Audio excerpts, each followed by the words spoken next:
இப்போது டின்னருக்காக வெளியில் போனோம். சரி, நம்ம வீடு பக்கத்தில் பஸ் ஸ்டாண்டு தான். பஸ் ஸ்டாண்ட் சைட் போயிட்டு அப்படியே ஃபுல்லாக போனால் மக்கள் வெள்ளம் குவிந்து இருக்குது. பஸ் ஸ்டாண்டெல்லாம் ரொம்ப வெரைட்டியான பர்சன்ஸ்லாம் பார்க்குற மாதிரி இருந்தது. ஃபேமிலியாக நின்று டிஸ்கஸ் பண்ணிகிட்ருக்காங்க, பஸ்க்காக வெயிட் பண்ணிகிட்ருக்காங்க.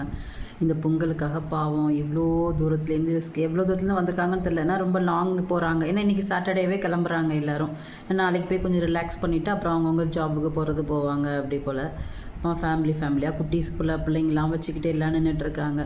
இவ்வளோ ரிஸ்க் எடுத்து நேட்டிவ் பிளேஸ்க்கு வந்து பொங்கல் வச்சுட்டு போகிற உங்கள் அனைவருக்கும் ஹேட்ஸ் ஆஃப். ஏன்னா இந்த நேட்டிவிட்டியோடு நம்ம செய்யணும். அதை மறக்காமல் வந்துட்டு போகிறாங்க பாருங்களேன். எதுக்கு ரிஸ்க்கு, இருக்கிற இடத்துல பண்ணிக்குவோம் அப்படின்னு இருக்கிற ஒரு சாராரும் இருக்காங்க. அலைய முடியல அப்படின்னு. வரவே முடியாத இடத்துல இருந்தால் பரவாயில்ல, ஆனால் வந்து எல்லாம் இவ்வளோ ரிஸ்க் எடுத்து ட்ராவல் பண்ணி வந்து செய்துட்டு போகிற அனைவருக்கும் இதை பார்க்குறது எத்தனை பேர்த்தில் நன்றி. உங்கள் ஊருக்கு வந்து உங்கள் குடும்பங்களோடு சேர்ந்து கொண்டாடிட்டு போகிறதுக்கு அவ்வளோ கூட்டம் நிற்கிதுங்க. பஸ் ஸ்டாண்டு ஃபுல்லாக. பஸ் ஸ்டாண்டு வெளியில் உள்ளன்ட்டு அப்புறம் நாங்கள் ஒரு டீ குடிக்கலாம், சாப்பிட்டுட்டு டீ குடிப்போம், டீ பாயில் போய் குடிப்போன்ட்டு பஸ் ஸ்டாண்ட் போனோம். செம்ம கலை. ஒரு 6, 7, 8 பேருக்கு மேலே இருப்பாங்க ஜென்ஸு. எல்லாம் கொஞ்சம் ஆஃபில் தான் இருக்காங்க. ஏம்மா என்னம்மா பேசி சிரிச்சிட்ருக்கானுங்க. இப்போ நான் நினச்சேன் அவன் பொண்டாட்டியை பற்றி பேசுகிறாப்புல. என் பொண்டாட்டி இந்த டைமுக்கு நேரம் ஃபோன் ஆஃப் பண்ணி வச்சுருப்பா அப்படின்னு பேசுகிறாப்புலன்னு செம்ம ஜாலியாக சிரித்து பேசுகிறேன். நிறைய என்னால் காதில் வாங்கல, ஆனால் அவங்களோட சந்தோஷத்தை என்னால் பார்க்க முடியாது.